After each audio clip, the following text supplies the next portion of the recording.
চলো দেখি তো কে এসছে। আমি ওকে দেখছি। ও মেয়ে, মেয়ে তোমরা কি করছো? পালাবার আর কোনো রাস্তা নেই। উজ্জ্বলকে এই অবস্থায় আর কোথাও নিয়ে যাওয়ার কোনো উপায় নেই।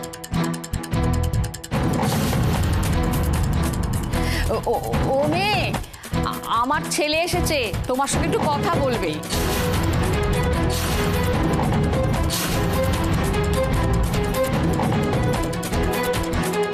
আরে অত ডাকাডাকি কি আছে, আমি দেখছি।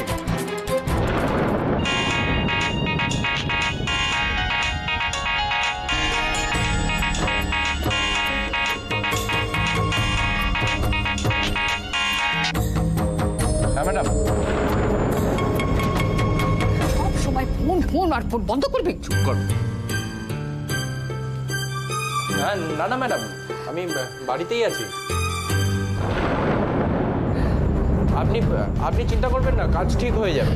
কি রে, তুই যে বললি বাড়িতে থাকবি, চলে যাবি? করো না না ম্যাডাম, আমি ঠিক দেখলেই চিনতে পারবো। ঠিক আছে, আমি আসছি। তোমাকে কতবার বলেছি, আমি যখন ফোনে কথা বলবো আমাকে ডিস্টার্ব করবে না। একটা কথা শোনার প্রয়োজন মনে করো। তুই কোথায় যাচ্ছিস? কোথায় খাবি না? এই মন্টু, মন্টু তুই খাবি না? খাবে বললি যে। এই দেখো চলে গেল।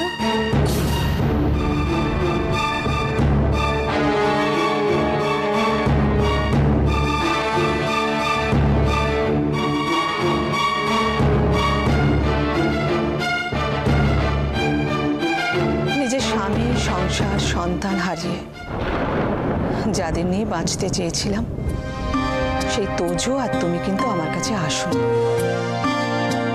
সব হারানো, সবকিছু হারিয়েছে যে মানুষটা, তার কাছে তুমি সাহায্য চাইতে এসেছো কেন বলো মা?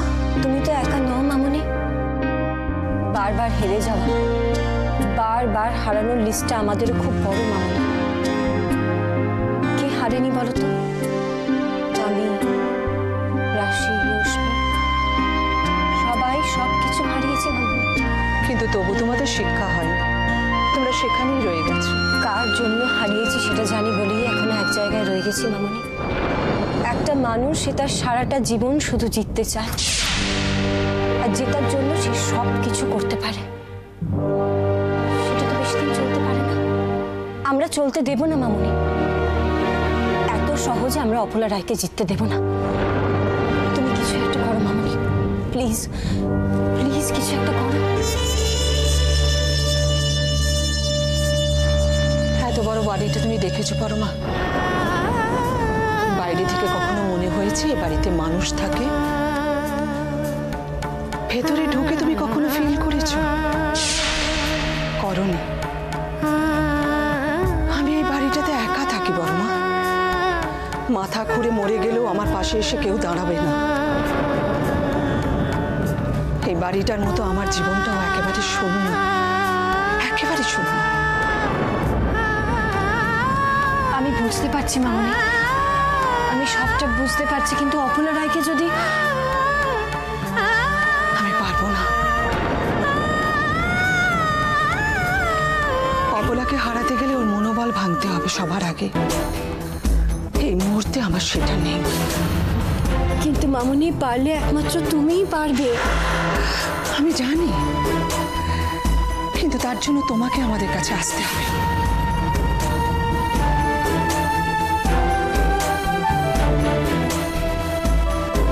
বুঝতে কোনো অসুবিধা হলো পরমা? না না মামুনি, বুঝতে কোনো অসুবিধা হলো না। শুধু বিশ্বাস করতে কষ্ট হচ্ছে। বিশ্বাস করতে কষ্ট হচ্ছে যে তুমি তোমার বোনের মতন গিভ অ্যান্ড টেক পলিসিতে বিশ্বাস করো। না পরমা, না, তুমি প্লিজ ভেবো না। পরিস্থিতি সুযোগ নিচ্ছি, তোমার উপরে কন্ডিশন চাপাচ্ছি। ওকে হারাতে গেলে তোমাকে আমার কাছে আসতে হবে, তাহলেই আমি লড়াই করার জোরটা পাবো।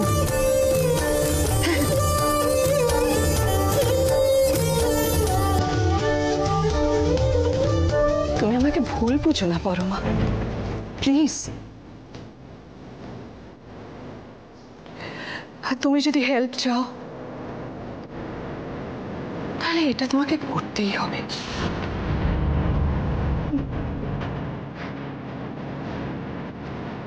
কি রে?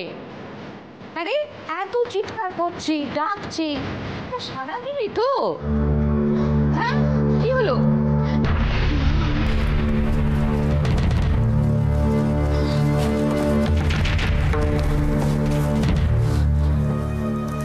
আমার ছেলে তো তোর সঙ্গে কথা বলবার জন্যই আসছিল। উনি কোথায়? কোথায় এখন? এখন আর বলিস না, কাজ পাগল ছেলে আমার। একটা ফোন এলো অফিস থেকে, ব্যাস চলে গেল।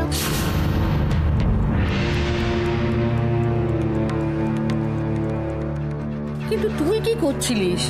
হ্যাঁ, সারা দিচ্ছিলিস না কেন? আমি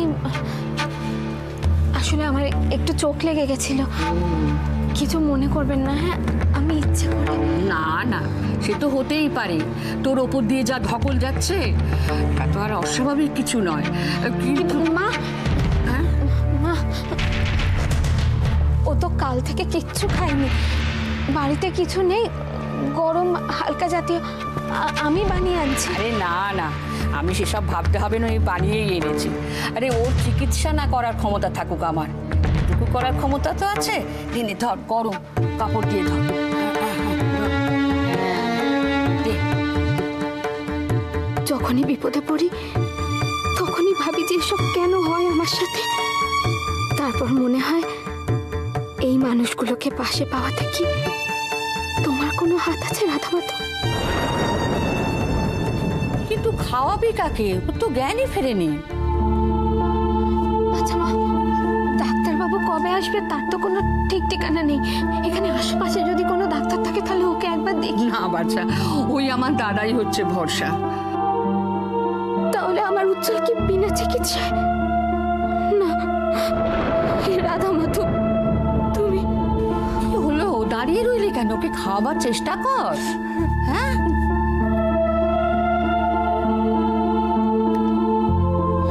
আচ্ছা, আপনার যে ছেলে এসেছিল ও কি প্রায় আসে? না না, মাসে একবার, নয়তো কখনো কখনো 2 মাস 3 মাস অন্তর একবার। আর বলো না, আজকাল তো নিজের ছেলেরাই বাবা মাকে দেখে না। ও তো ও আপনার নিজের ছেলে নয়? জন্ম আমি দিইনি বাচ্চা, তবে ওই বাপ মাহারা ছেলেটাকে না নিজের মতো করেই মানুষ করেছি। এখন কলকাতা একটা বড় অফিসে কাজ করে। এখানে আসে আমাকে সংসার খরচের টাকা দিতে। হ্যাঁ, বড় ভালো ছেলে আমার মন্টু, জানি না? মন্টু? कारखाना वहाँ पे कौन? नाम बताओ ना, क्या हुआ है? মন্টু? না না, এখানে থাকা মানে এরকম বিপদ যে কোনো সময় আসতে পারে। আর রোবট সামন্ত তার মায়ের কাছে যতই ভালো হোক না কেন, আমাদের জন্য খুবই বিপজ্জনক। তারপরও জেনে গেছে যে এখানে বিপদে পড়ে কেউ উঠেছে। হঠাৎ খেয়াল হলে আবার যদি এখানে চলে আসে, না না, কিছুতেই না, কিছুতেই না। এখান থেকে যত তাড়াতাড়ি সম্ভব আমাদেরকে বেরিয়ে যেতে হবে, যত তাড়াতাড়ি সম্ভব। तुम तो अजीब किस्म की हो। हाँ, इतना बड़ा काम करके आया, तुम्हें तुमसे शाबाशी देनी चाहिए। तुम हो के मामा का टेंशन कर। আন্টি তো রাশিকে ভীমতালে পুড়িয়ে ফিরে এসেছিল, তাও তো রাশি ফিরে এসেছে। বাবা, আন্টি বুদ্ধি হয়ে গেছে, কাকে মারতে কাকে মেরেছে কে জানে। আর এখানে আমি নিজের হাতে উজ্জ্বলকে শুট করেছি, गोली यहाँ पे लगा, यहाँ पे सीने पे। কিন্তু ওর সাথে রাশি ছিল विकी। तो क्या हाँ? राशि खुद जिंदा लौटी, इसका मतलब ये तो नहीं कि वो मुर्दे को भी जिंदा बना सकती है। কোনো বিশ্বাস নেই। তুমি যদি ওকে মেরে ফেলে আসতে তাহলে কিন্তু আমার এত টেনশন হতো না। এতদিন পরে একটা কাজ করলে সেটাও ইনকমপ্লিট। এটা বিলিভ করো, উজ্জ্বল মারা গেছে, রাশি এমনিই শেষ। উল্টোটাও হতে পারে विकी। ও এতদিন অপলা রায়ের সাথে রিভেঞ্জ নিতে চেয়েছিল, এখন আমাদের সাথে নেবে, কারণ ও তোমাকে দেখেছে विकी। তো क्या আমি কি রাশিকে ভয় পাই নাকি? ওইটা শোনো, সিচুয়েশনটা একটু ঠান্ডা হোক, তারপর রাশিকে রাস্তা থেকে সরিয়ে দাও। আমি আগে উজির ব্যাপারটা নিয়ে কনফার্ম হতে চাই। আবার সেম থিং রিটা। আরে বুকে গুলি লাগলে কেউ বাঁচে নাকি? অনেক সময় গুলি লাগলেও কিন্তু কেউ মরে না ভিকি, ওকে বাঁচানোও যেতে পারে কিন্তু ভিকি। Now what? হ্যাঁ, কি করব? হ্যাঁ, ব্রেনটা একটু ইউজ করো Vicky. Hospital, nursing home, police station সব জায়গায় খোঁজ করো। আমি আগে এই ব্যাপারটা নিয়ে আগে শিওর হতে চাই, তারপর আরেকজনের ব্যবস্থা করতে হবে।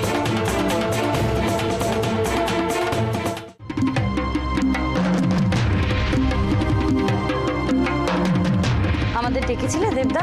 এসো ভেতরে এসো। বসো বসো। তোমাদের একটা খুব ইম্পর্টেন্ট কাজ করতে হবে। কাজটা জনকণ্ঠের জন্য যত ইম্পর্টেন্ট, তার থেকে অনেক বেশি ইম্পর্টেন্ট রাশিদের জন্য। দেবদা তুমি শুধু আমাদের বলো আমাদের কি করতে হবে। আমি একটা ব্যাপার ডিসাইড করেছি, কাল থেকে প্রত্যেকটা দিন অপলা রায়ের প্রত্যেকটা মুভমেন্টের নিউজ আমাদের কাগজে বেরোবে। কিন্তু অপলা রায় তো বাড়ির বাইরে বেরোচ্ছে, আমরা খবর পাবো কি? অপলা রায়ের ছেলে মিসিং, আর রাশির সাথে ওর ছেলে আছে জেনে উনি চুপচাপ বসে থাকবেন। উনি ডেফিনেটলি কিছু না কিছু করছেন, সেটা লুকিয়ে। তোমাদের সেটাকেই ফলো করতে হবে। কিন্তু দেবদা আমি বুঝতে পারছি না, তুমি রাশিকে ছেড়ে এখন অপলা রায়কে নিয়ে এতটা ফলো করলেই তাহলে রাশিদের খুঁজে পাওয়া যাবে।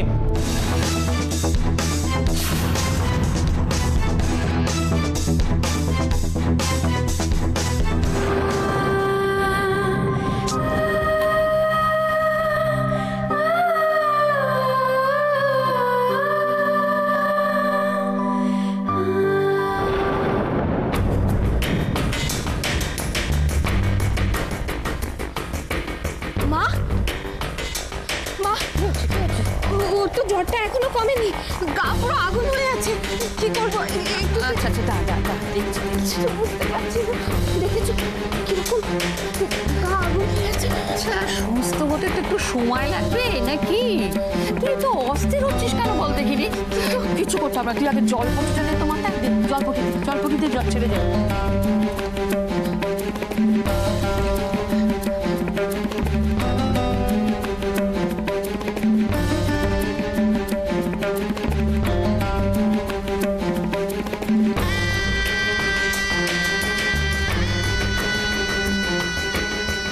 তোমার কিচ্ছু হবে না উজ্জ্বল, তোমার কিচ্ছু হতে আমি দেব না। যেভাবেই হোক আমি তোমাকে সুস্থ করে তুলবো। তুমি দেখো, তুমি খুব তাড়াতাড়ি সুস্থ হয়ে যাবে, তুমি ভালো হয়ে যাবে উজ্জ্বল। আমি আছি, তোমার কিচ্ছু হবে না।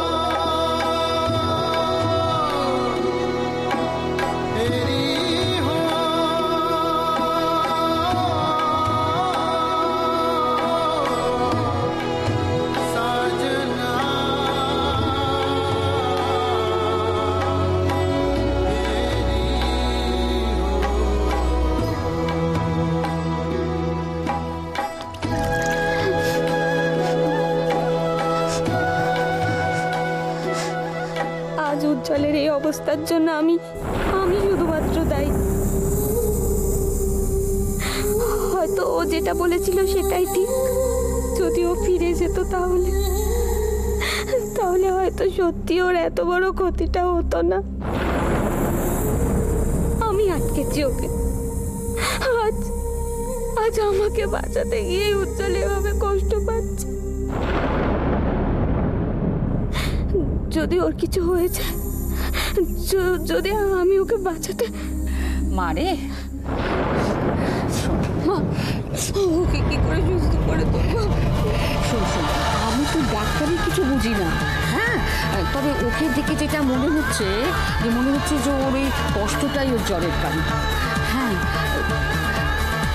দেখ, ওকে যদি একটা ব্যথার কমানোর ইঞ্জেকশন দেওয়া যেত ভালো হতো। আশেপাশে কোনো ওষুধের দোকান নেই?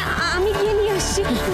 না, সেটা তো একটা স্বাস্থ্য কেন্দ্র আছে বটে, কিন্তু সেটাও তো দাদা দেখাশোনা করবে। তাহলে এখন কি হবে? আমার উজ্জ্বলকে এভাবে আমার চোখের সামনে কষ্ট পেতে দেখতে হবে, ওইভাবে যন্ত্রণা যন্ত্রণায় তিলে তিলে শেষ হয়ে যাবে। তাছাড়া ওর তো এখন ওরকম অবস্থাও নেই যে আমি ওকে নিয়ে অন্য কোথাও যাবো। আপনি একটু সাহায্য করুন না, কিছু একটা করুন, না হলে আমি ওকে বাঁচাতে পারবো। ওই দাঁড়া, এলো বোধ হয়, দেখছে, দাঁড়া দাঁড়া দাঁড়া, আসছে, দেখছে।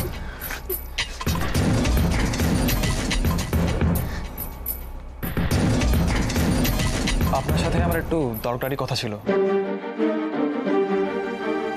তোমরা যাও, ডেকে নিচ্ছে।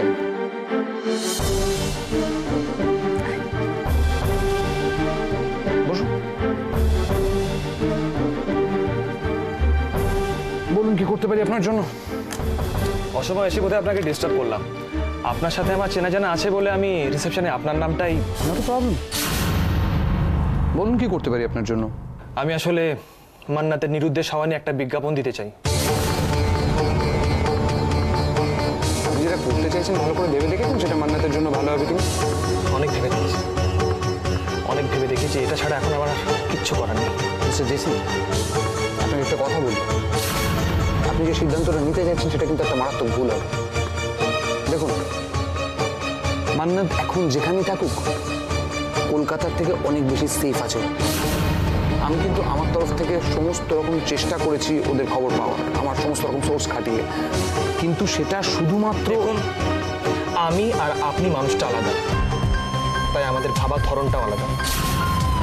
আপনি আমাকে হেল্প করতে পারবেন কিনা বলুন, না হলে আমি। মিস্টার জেসি, আমি আপনাকে হেল্পই করতে চাই, কারণ আমি আর আপনি দুজনেই মান্নাতের ভালো চাই। আমরা দুজনের ভালো বন্ধু। আমি ওর বন্ধু নই, আমি ওকে ভালোবাসি। I love her.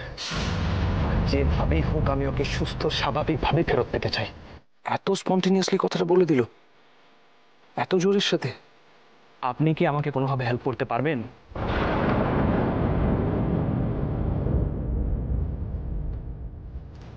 Mister JC, আপনাকে যেটা বললাম সেটাই করুন, এটা আমার রিকোয়েস্ট।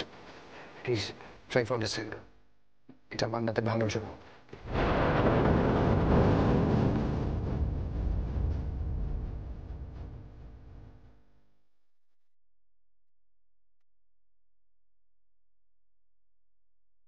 হাত ধরে টানছিস তো?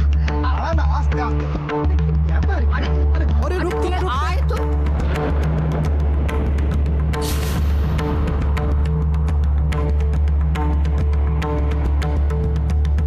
এরা কারা?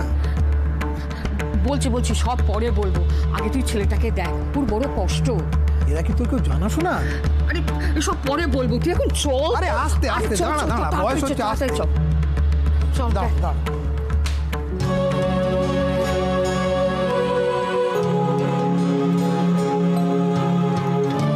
কি হয়েছে ওর? ও তো বুকে চোট লেগেছে, গায়ে খুব জ্বর। আচ্ছা, তুই আমাকে জিজ্ঞেস করছিস কেন? তুই তো ডাক্তার, ওর কাছে একটু যা না বাবা, গিয়ে একটু ব্যবস্থা কর দাদা, একটু ব্যবস্থা কর। যদি কোনো দাঁড়া, দাঁড়া, ইঞ্জেকশন দাঁড়া। থাকে তাই হতে দে না। দাঁড়াও দাঁড়াও, দেখছি দেখছি।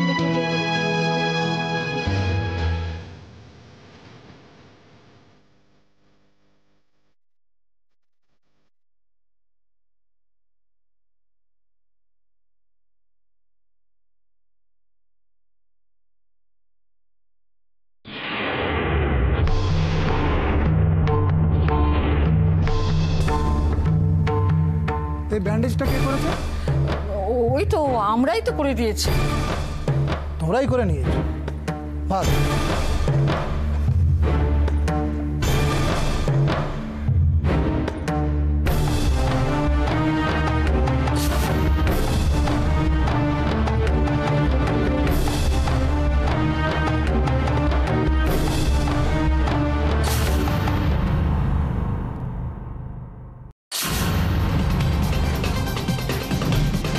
কি এ তো গুলির চোট। হ্যাঁ, আমি অত শত বুঝি না কোনটা গুলির চোট। বুঝি না বললে হবে, এটা তো পুলিশ কেস, আমাদের তো থানায় যেতে হবে।